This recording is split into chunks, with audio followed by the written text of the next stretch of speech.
Hello, this is Jamie Cornelson with EDL 850, Module 14, Internet Use Violations Case Study.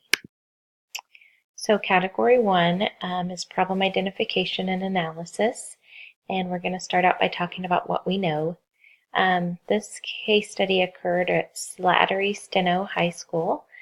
It's an affluent area, and it's considered to be one of the most prestigious schools in the state. Dr. Harvey is the principal. He has been there for the last 9 years, and he prides himself and just really prides himself in the school. He hired Miss Robin Tate as a first-year teacher a year ago, and she teaches specialized science courses, which tend to be very rigorous and intense for the students. Miss Tate's first year of teaching has, presented some problems to the students and the parents. She has very high level of expectations. A lot of her students in her class are competing for salutatorian or valedictorian, making their grades very important. And she received an email containing a link to a threatening Facebook page created about her. So what do I need to know? Does the school have the ability to track through their server where the threatening email originated from? She calls the principal on a Sunday evening after opening the email, and so there's a lot that we need to figure out here. What is the school's policy on cyberbullying? We need to know, according to the student handbook, what disciplinary action needs to occur because of the misuse of technology. I was wanting to know, if the school needed the support of law enforcement, and if so, how do we get them brought into the case? And what can be done to prevent this from happening in the future to another staff member or a student?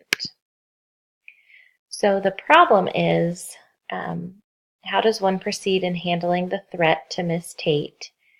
How can administration support Miss Tate in the process? And what additional support can be given to her in the future to strengthen her relationship with students and parents as we move forward? So Category 2, the proposed plan of action and implementation. Step 1, the first thing I would do as an administrator is to acknowledge Miss Tate's feelings of feeling threatened and ensure that she can feel safe. So providing her the reassurance that she did nothing wrong to provoke the threat, and ensuring her that whoever is responsible will be punished, and offering her any assistance that she needs in getting to her parents' home. I think it was obvious from the conversation that she was not feeling safe, and so I would just first help her to get to a place of safety and then see how we needed to proceed. So step 2 in my plan of action would be to determine where the email originated from and who created the Facebook page. So firstly, I think it would be important to notify the superintendent. Obviously, if this was happening in their school district, they would need to know about it. Maybe they've had some experience with the situation and they could give me some advice on how to proceed. I would then determine if the tech department could track down where the email came from and refer to the student policy in regard to making threats. So after determining who was responsible, I would need to proceed with these discipline measures, question the students responsible for sending the email and determine if any additional students were involved, meet with the student and their parents. Obviously, they would need to be informed of this, enforce the discipline based on the student handbook and the district policy, continue to inform the superintendent throughout the investigation and take advice and direction from them. And if necessary, I would bring in law enforcement if it was deemed necessary. And step 4, I would look at how I can educate the students and the staff and the parents as well. So providing education regarding laws about cyberbullying, and then providing the education to the staff, students, and parents on acceptable use policies. Obviously, if this email was sent through the district email, then they are not following acceptable use, and so we would need to address that.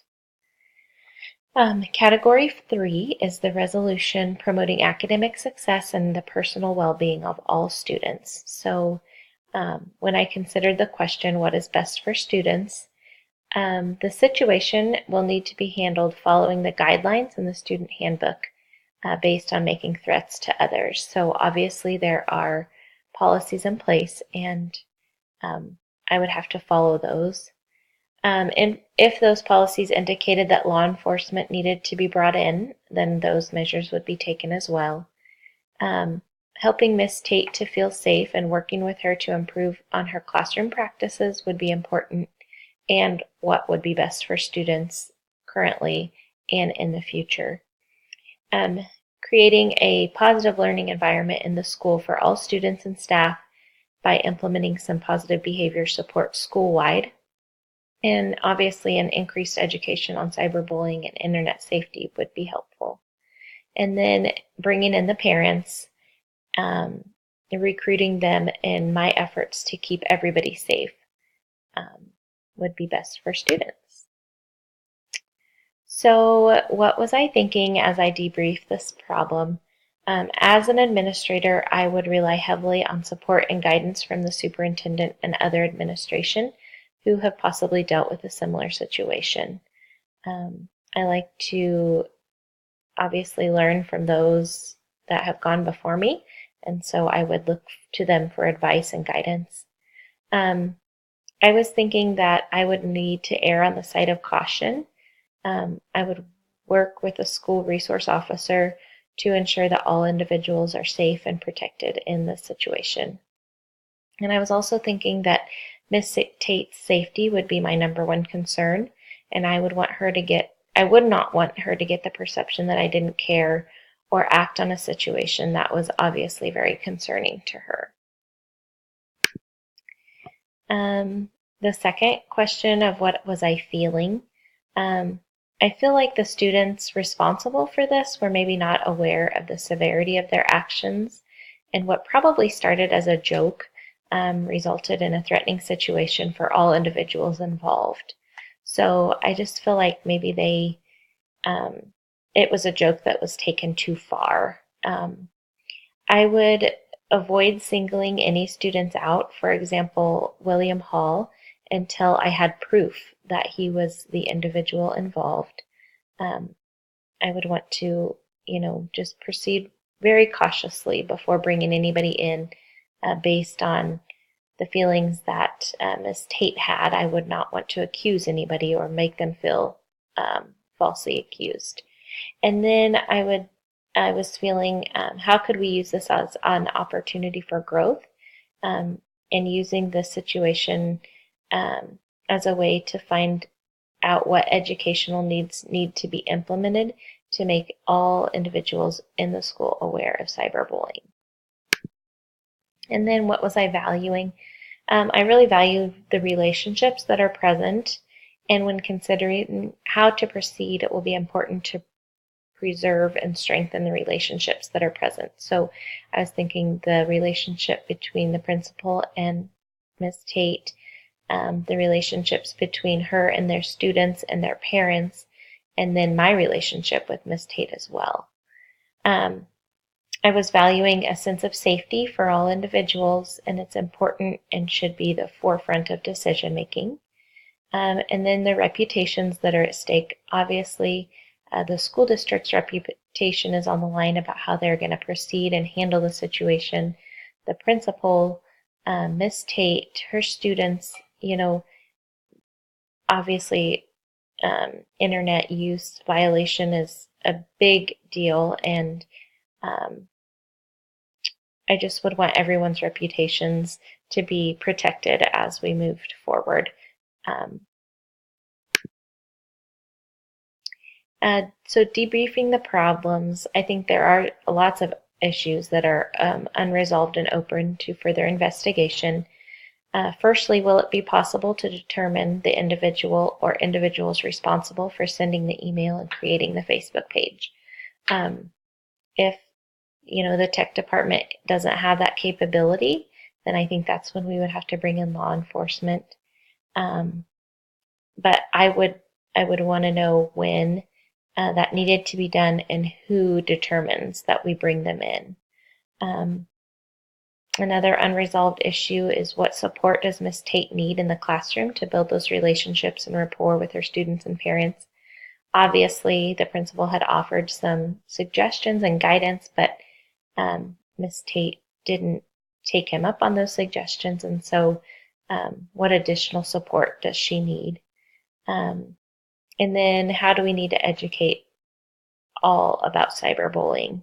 That includes staff, students, parents, everybody involved. What do we need to do?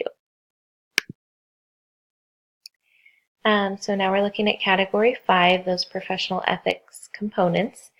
Component number 1 is how did the education leader promote the success of every student by acting with integrity? As the principal, I'm going to work with all individuals to investigate the situation and provide them with any and all information they need. I will seek out the guidance of the superintendent and enforce punishment based on the school district policy without letting my personal opinion or biases interfere. So obviously I have some relationships here that I value, but regardless of that, I have to proceed as the policy is written. I will treat the investigation as a private matter and communicate with the individuals that have a need to know, but also follow rules regarding confidentiality to keep this from becoming a larger issue than it already is. Component number 2 is how did the education leader promote the success of every student by acting with fairness? I considered this by allowing the full investigation to occur before bringing individuals forward, not falsely accusing anyone. Regardless of the rigor of Ms. Tate's classes or the perception that students have about her, no one has to tolerate being threatened, and I will support her regardless of my feelings about her classroom performance. Regardless of the fact that I've offered her suggestions and she didn't take those up, I will just, proceed with caution in that area. And students have the right to their opinion, and their concerns need to be addressed in a safe and appropriate manner. So obviously their behavior is trying to communicate something to the staff and the principal, and so how do we need to take their opinions into consideration? And finally, component number 3, how did the education leader promote the success of every student by acting in an ethical manner? School policies and procedures are created following the ethical guidelines. So I will follow those that are set forth by the district and communicate with the superintendent throughout the entire process. Secondly, I will follow the district procedures for determining whether a teacher needs to be considered for an improvement plan. And if so, I will evaluate her performance in the classroom on more than just this one incident. So I think you have to take her overall performance into consideration, and you can't just focus or dwell on this one incident. And finally, all individuals are innocent until proven guilty. So I will allow the investigation to occur before forming my opinion about who was responsible for the threat, and again, keep my personal biases out of the matter. So this concludes my case study. Thanks.